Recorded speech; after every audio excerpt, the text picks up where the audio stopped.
Good morning my dear student. Atomic structure परमाणु संरचना के बारे में बात करूंगा और इसमें भी एक बहुत इंपॉर्टेंट टॉपिक के बारे में आज मैं बताऊंगा आपको। नॉड क्या होता है? हिंदी में भी इसको नॉड ही बोलते हैं। वीडियो दोनों मीडियम के बच्चों के लिए है, हिंदी मीडियम और इंग्लिश मीडियम के बच्चे। देखिए नॉड जो होते हैं ना, नॉड, इनसे रिलेटेड जो अपन बात कर सकते हैं, एक तो नॉडल पॉइंट, नॉडल पॉइंट के बारे में बात कर सकते हैं। ठीक है, नॉडल पॉइंट मतलब नोडीय बिंदु। ठीक है, और एक इसके अलावा नॉडल प्लेन, नॉडल प्लेन। ठीक है, नोडीय तल इसको बोलेंगे। और एक जो अपन बोलेंगे नॉडल सरफेस, नॉडल सरफेस। तो नॉडल सरफेस का मतलब नोडीय पृष्ठ। ठीक है, ये अपन इनके बारे में बात करेंगे। तो देखो नॉडल पॉइंट क्या होता है? एक ऐसा पॉइंट होता है जहां पर साई स्क्वायर इसको अपन बोलते हैं, इसकी वैल्यू क्या होती है? 0 हो जाती है। ठीक है, एक पॉइंट देखना है जहां पर अपन को साई स्क्वायर की वैल्यू 0 हो जाएगी। अच्छा, नॉड जो होते हैं ना, नॉड वहां होंगे जहां पर साई स्क्वायर 0 होगा। तुम बोलोगे सर ये साई स्क्वायर क्या है? साई स्क्वायर इसको बोलते हैं इलेक्ट्रॉन प्रोबेबिलिटी डेंसिटी, इलेक्ट्रॉन प्रायिकता घनत्व इसको बोलते हैं। अगर ये 0 हो जाता है तो इसका मतलब वहां इलेक्ट्रॉन मिलते ही नहीं है। तो नॉड एक ऐसी जगह है, ऐसा स्पेस है जहां पर इलेक्ट्रॉन नहीं मिलेंगे। इलेक्ट्रॉन का मिलना ना मिलना सब जो चीज है वो डिसाइड कौन करता है? साई स्क्वायर। अगर साई स्क्वायर की वैल्यू 0 है तो इसका मतलब वहां इलेक्ट्रॉन है ही नहीं। अगर इसकी वैल्यू 10 है तो इसका मतलब 10% चांस है वहां पे इलेक्ट्रॉन मिलने के। ठीक है, इलेक्ट्रॉन को आप 100% श्योर नहीं कर सकते कि भाई हाँ इलेक्ट्रॉन मिल जाए, तो इसकी वैल्यू 100% कभी नहीं हो सकती। इसकी मैक्सिमम वैल्यू जो चलेगी वो 90% चल सकती है। चले, अब नॉडल प्लेन क्या होता है?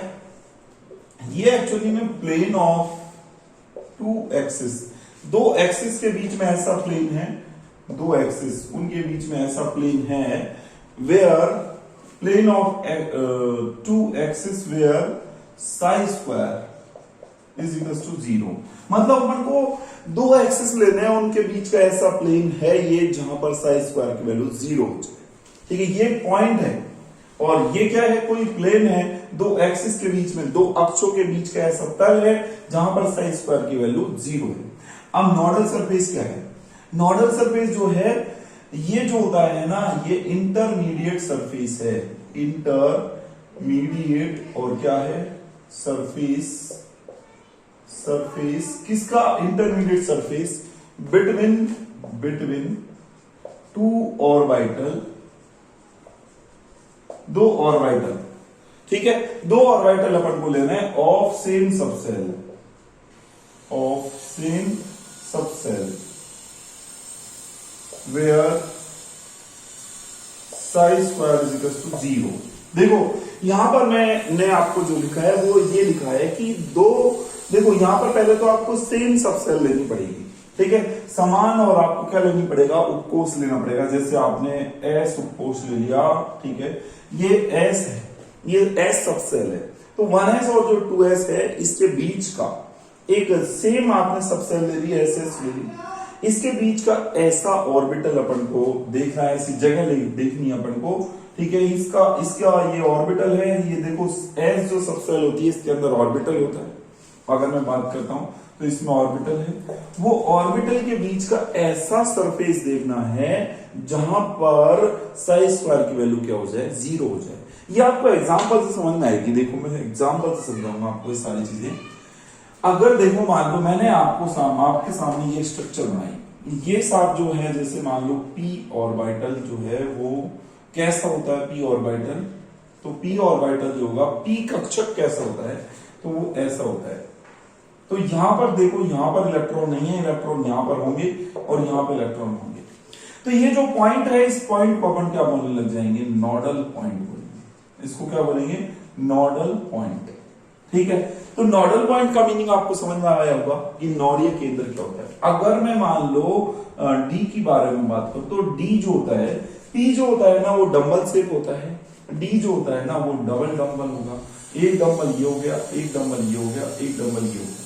ठीक है, तो ये डंबल है और इन डंबल के बीच में ये वाला पॉइंट जहां पे इलेक्ट्रॉन नहीं है, यहाँ पे इलेक्ट्रॉन मिलेंगे, यहाँ पे भी इलेक्ट्रॉन मिलेंगे, यहाँ पे मिलेंगे, यहाँ पे मिलेंगे। इस पॉइंट को इलेक्ट्रॉन नहीं मिलेंगे तो ये पॉइंट जो होगा वो नोडल पॉइंट हो जाएगा। क्या बोलेंगे इसको? नोडल पॉइंट इसको बोलते हैं।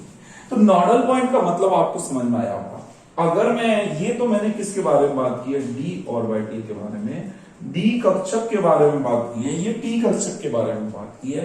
अगर मैं एस की बात करूं तो एस बिल्कुल स्फेरिकल है, इसमें आपको कहीं पे भी ऐसा पॉइंट नहीं मिलेगा जहां पर नोडल पॉइंट जो है बन जाए। देखो सब जगह इलेक्ट्रॉन इसमें, तो इसमें ये बोला जाता है कि नोडल जो पॉइंट है वो इसमें कितना हो जाएगा? वो इसमें 0 हो जाएगा।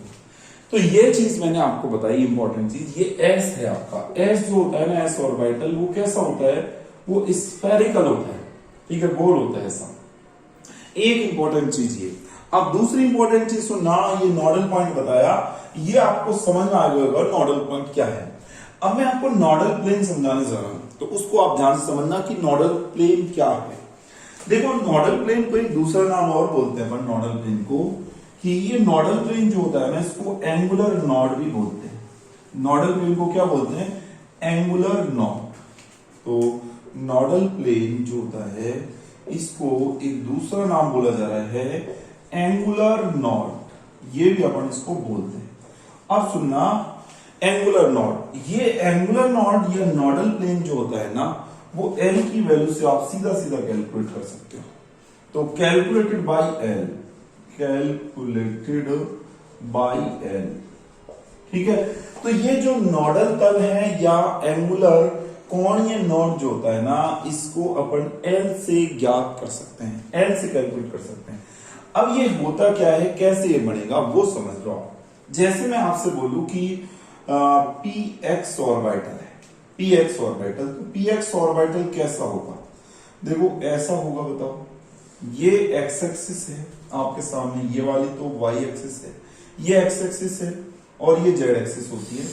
अगर डंबल जो है ना, पी डंबल से होता है, ये डंबल एक्स एक्सिस पे लाई कर रहा है, तो इसको पी एक्स ऑर्बिटल बोल देंगे, ठीक है। वाई पर करता तो इसको पी वाई बोल देते, जेड पे ऐसे करता तो पी जेड बोल देते। अब सुनना कि ये जो एक्स, जो पी एक्स ऑर्बिटल है, इसमें वाई पे इलेक्ट्रॉन नहीं है, वाई एक्सिस पर, ऊपर जेड एक्सिस होती है, जेड पे भी इलेक्ट्रॉन नहीं है, तो इसमें बोलते हैं कि एक्स वाई जो प्लेन है ना, X Y plane, X Y sorry Y Z, sorry क्या बोलेंगे, वाई जेड जो प्लेन है, ये वाला वाई और इसके ऊपर जेड, ये वाला जो प्लेन है, यहां पर इलेक्ट्रॉन जो है वो 0 है, यहां पर साई स्क्वायर क्या बन रहा है? 0 बन रहा है। तो ये जो वाई जेड प्लेन होगा, इसको बोल देंगे यहां पर एंगुलर, सॉरी एंगुलर नोड भी बोल सकते हैं या नोडल प्लेन बोल देंगे। तो ये दो एक्सिस के बीच का प्लेन है। दो एक्सिस कौन सी? देखो एक तो एक्सिस है यहां पर, ये कौन सी? वाई, ठीक है, और एक इसके ऊपर है जेड। तो वाई जेड जो ये एक्सिस है, इनके बीच का वो प्लेन है जहां पर साई स्क्वायर क्या है? 0। तो मतलब आपके सामने दो एक्सिस, एक जेड हुई और एक वाई हुई, इनके बीच का क्या बनेगा? प्लेन बनेगा, जिसको वाई जेड प्लेन बोलेंगे। और ये वाई जेड प्लेन पर साई स्क्वायर कितना है? 0 है, ठीक है। तो ये पी एक्स ऑर्बिटल के लिए हुआ। ऐसा ही सेम जो है मैं आपके लिए, सबके लिए बताऊं कि किसके लिए क्या क्या बनेगा, कौन कौन सा बनेगा। तो देखो यहां पर जो बनेंगे वो कौन कौन से बनेंगे वो देखो। अगर पी एक्स के लिए मैं बोलूं आपके सामने, तो पी एक्स के लिए वाई जेड प्लेन जो बनेगा वो क्या बनेगा? नोडल प्लेन बन जाएगा, वाई जेड, ठीक है। और इसके अलावा मैं आपको बोलूं कि पी एक्स के अलावा पी वाई ले लूं, तो पी वाई के लिए कौन सा बनेगा? पी वाई ऐसा होगा बच्चों, देखो ये एक्स है, ये वाई है, इलेक्ट्रॉन जो लाई करेंगे वो वाई एक्सिस पर लाई करेंगे। तो एक्स एक्सिस जो है और जेड एक्सिस ऊपर है, इनके बीच का जो प्लेन है वहां पर इलेक्ट्रॉन नहीं है, तो एक्स जेड जो होगा प्लेन वो क्या बन जाएगा यहाँ पे? ये बनेगा नोडल प्लेन। ये सारे के सारे जो चल रहे हैं वो नोडल प्लेन चल रहे हैं, ठीक है, नोडल तल चल रहे हैं, या फिर इनको एंगुलर कोणीय नोड अपन बोल रहे हैं। ऐसे पी जेड के बारे में बात करेंगे तो उसमें हो जाएगा एक्स वाई प्लेन, तो ये बनेंगे। ऐसे ही अगर मैं डी पे आऊं तो डी में कौन कौन से होंगे? D X Y, D Y Z होता है और एक डी एक्स जेड होता है, ठीक है, एक D X square Y square होता है और एक डी जेड स्क्वायर होता है। तो ये डी के अंदर क्या आते हैं, ऑर्बिटल आते हैं, कक्षक आते हैं डी। डी उपकोष होता है, डी सबसे उसमें ये सारे कक्षक हैं। तो डी में अगर मैं डी एक्स वाई की स्ट्रक्चर बनाता हूं तो सुनो कैसे बनेगी। तो डी एक्स वाई की जो स्ट्रक्चर बनेगी वो ये एक्स एक्सिस ले लो, ये वाई एक्सिस ले लो। जो इसमें लॉब लाई करेंगी, लॉब जो रहेंगी, जो इसमें पालिकाएं हैं वो इनके बीच में होंगी ऐसे, ठीक है। तो इलेक्ट्रॉन जो है वो कौन से प्लेन में नहीं है, कौन सी दो एक्सिस है जिसके बीच में प्लेन बन रहा है जहां पे इलेक्ट्रॉन नहीं है, तो वो आप बोलोगे कि सर एक्चुअली में ये y है, ठीक है, y है और ये x है, इसके बीच में यहां पर तो इलेक्ट्रॉन है। लेकिन मैं अगर यहां पे ले लूं ये z है सामने, ठीक है, तो z और ये वाली जो है आपके सामने कौन सी y, ये दो एक्सिस बढ़ रही है, इनके बीच में ये प्लेन बढ़ रहा है, इस प्लेन पर इलेक्ट्रॉन नहीं है, तो yz एक तो ये बन जाएगा, ठीक है, और एक ये बन सकता है, इस x को ले लूं और ऊपर z है ये ले लूं, तो x z जो है इसके बीच का जो ये बन गया प्लेन वो भी क्या बन जाएगा, नॉडल प्लेन बन जाएगा। तो दो इसमें नॉडल प्लेन बनेंगे। तो मैं यहां पर बोलूंगा कि एक तो x z बन रहा है और एक क्या बन रहा है, y z, ये प्लेन बन रहे हैं। तो यहां पर L जो रहेंगे वो दो हो जाएंगे। L क्या है, एंगुलर नॉड या नॉडल प्लेन।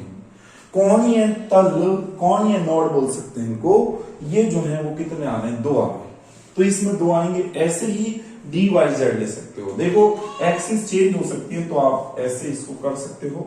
यहां से ले लिया, सपोज आपने जेड ले लिया और ये ले लिया आपने वाई, इलेक्ट्रॉन जो लाई करेंगे इनके बीच में यहां पर, ठीक है, ये लाई कर रहे हैं।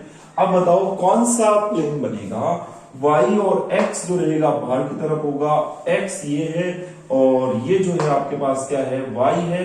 इनके बीच का ये जो जगह है जहां पे इलेक्ट्रॉन नहीं है वो x और y जो प्लेन होगा वहां पे इलेक्ट्रॉन नहीं है, तो वो x y जो प्लेन है वो नॉडल प्लेन का काम करेगा। ऐसे ही ये z है और ये x है, तो ये x और ये z के बीच में यहां पर इलेक्ट्रॉन नहीं है, तो x z जो प्लेन होगा वो किसका काम करेगा, नॉडल प्लेन का, नॉडल तल का काम करेगा, x और कौन सा z, ठीक है। तो ये हो जाएंगे। तो इसका मतलब इसमें L दो हो गए, मतलब इसमें एंगुलर नॉड कितने हो गए, दो हो गए, नॉडल प्लेन कितने हो गए, इसमें टू हो गए। ऐसे ही इसमें बात कर लेंगे, जो इसमें अननोन है, इसमें y अननोन है, तो y के साथ एक बार x को जोड़ोगे xy, और y के साथ एक बार z को जोड़ दोगे, तो yz जो प्लेन है वो बन जाएगा नॉडल प्लेन, और ये कितना हो जाएगा, दो, ठीक है। अब मैं बात करता हूं D X square Y square की बात करता हूं। तो D X square Y square में क्या हो रहा है, देखो जरा, इसमें ऐसा हो रहा है कि ये x ले लो और ये y ले लो, इनके बीच, इन पे यहां पर जो है इलेक्ट्रॉन क्या करते हैं, लाई करते हैं, इलेक्ट्रॉन ऐसे लाई करेंगे, एक्सिस पर ही लाई करेंगे। और आप बोलोगे कि सर आप कैसे पॉसिबल है इसमें नॉड, तो नॉड इसमें पॉसिबल है, यहां पर एक्स एक्सिस और वाई एक्सिस के बीच में ये खाली जगह है, तो ये खाली जगह है, ये इससे एग्जैक्ट 45 डिग्री पर है, ठीक है। तो यहां पर 45 डिग्री पर है और यहां से भी 45 डिग्री पर है, तो एक पूरा एक्सिस ये बनेगा, एक प्लेन पूरा ये बनेगा, ठीक है, और एक पूरा प्लेन जो बनेगा वो ऐसे बनेगा। तो कितने प्लेन बन जाएंगे, दो, तो इसमें भी L जो होगा वो कितना हो जाएगा, दो। इसको कुछ ऐसा सच नाम नहीं दे सकते, बस ये बोल सकते हैं कि x एक्सिस से 45 डिग्री पर है, y एक्सिस से भी 45 डिग्री पर है, ये अपन बोल सकते हैं, बस, ठीक है। अब यहां पर डी जेड स्क्वायर जो होता है ना वो ऐसा होता है, डी जेड स्क्वायर किस तरीके से, देखो मैं बताता हूं आपको। ये जो है जेड एक्सिस है, ठीक है, और यहां पर बीच में एक रिंग होती है इसमें, तो चारों तरफ इसमें इलेक्ट्रॉन डेंसिटी है, तो यूजुअली ये बोल दिया जाता है, मोस्टली बुक्स ये बोल देती हैं कि यहाँ पे मॉडल प्लेन नहीं होता, तो L यहाँ पर 0 मान देते हैं। तो ये सारी बातें हैं। तो ये नॉडल प्लेन मैंने आपको बताया, नॉडल प्लेन L मैंने आपको बताए, ठीक है, एंगुलर नॉड बताए आपको। अब बारी है किसके बारे में, रेडियल नॉड की। तो रेडियल नॉड देखो, ये सीधे सीधे जो निकल रहे हैं वो L की वैल्यू से निकल जाते हैं। P के लिए L की वैल्यू 1 होती है, तो P में सब में आप बोलोगे कि एंगुलर नॉड जो रहेंगे वो 1 होंगे, और D में जो रहेंगे L की वैल्यू 2 होती है, तो ये 2 हो जाएंगे। बस एक डी जेड स्क्वायर को याद रखना, ठीक है। बाकी केस में 2 2 चलेंगे। अब बात आ रही है किसकी, अब जो अपन बात कर रहे हैं वो ध्यान से सुनना, वो है रेडियल नॉड के बारे में। रेडियल नॉड, रेडियल नॉड को एक दूसरा नाम और बोला है अपन ने, नॉडल सरफेस भी बोला है, नॉडल सरफेस, ये अपन इसको बोलते हैं। तो ये इसके कुछ नाम है। तो नॉडल पृष्ठ हो या फिर ये जो है रेखीय और क्या नॉड हो, दोनों ही बात एक ही है। तो अब इसमें देखो क्या होगा, कैसे ये बनेगा। तो पहला देखें इसमें कि अब देखो 1s है और 2s है और 3s है, ठीक है। इनको अगर आप दिखाते हैं तो किस तरीके से दिखाओगे, देखो यहां पर मान लो ये आपका पूरा का पूरा क्या है, ये पूरा का पूरा यहां पर 1s है जो न्यूक्लियस के अराउंड है, ये पूरा का पूरा 1s। तो ये 1s है पूरा का पूरा जो न्यूक्लियस के अराउंड है। फिर यहां पर जो है चालू हो रहा है कौन, ये पूरा का पूरा जो है आपका रीजन वो 2s है, ये पूरा का पूरा कौन है, 2s है। तो ये 2s है और ये वाला जो रीजन है ये कौन है, ये 1s है, ये 2s है, ठीक है। और फिर इसके ऊपर हो रहा है ये कौन सा, ये है 3s। तो 3s को देख पा रहे हो आप कि 3s में क्या हो रहा है, 3s में इलेक्ट्रॉन कहां तक फैले पड़े, मान लेते हैं कि यहां तक इलेक्ट्रॉन फैले पड़े हैं, ठीक है। तो अब सुनना यहां पर 1s है और ये 2s है और ये 3s है। तो हो क्या रहा है, 1s और 2s के बीच का ये इंटरमीडिएट जो सरफेस है ये सेम क्या है आपके पास, सबसेल है, एस है। और एस का ये कोई ऑर्बिटल है, ये भी ऑर्बिटल है, उनके बीच का ये जो स्पेस है ये वाला, ठीक है। ये स्पेस जहां पर अपन देख रहे हैं इलेक्ट्रॉन है ही नहीं, तो यहां पर साइज स्क्वायर 0 हो जाएगा। ऐसे ये 2s और 3s के बीच का ये स्पेस, इंटरमीडिएट स्पेस, जहां पर साइज स्क्वायर कितनी है, 0 है, ठीक है। तो ये जो हो गए 1s और 2s के बीच में जो है यहाँ पर एक बन जाएगा क्या, नोडल सरफेस, एक ये बन गया, और 2s और 3s के बीच में बन गया एक दूसरा। तो कितने बन जाएंगे यहाँ पे, ऐसे 2 बनेंगे। अगर आपसे पूछे कि 1s और 3s के बीच में बताओ तो 2 नोडल सरफेस बनेंगे।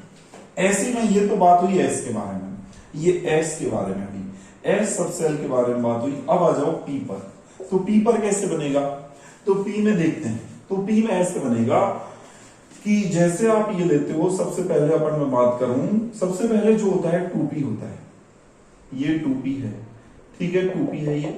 और 2p के बाद जो आता है अगला नंबर वो किसका आता है, वो आ रहा है 3p का। अब 3p जो है वो उसमें इलेक्ट्रॉन बोल रहे हैं कि यहां तक उसमें पहले पड़े इलेक्ट्रॉन, कहां तक ये इलेक्ट्रॉन पहले पड़े, ठीक है।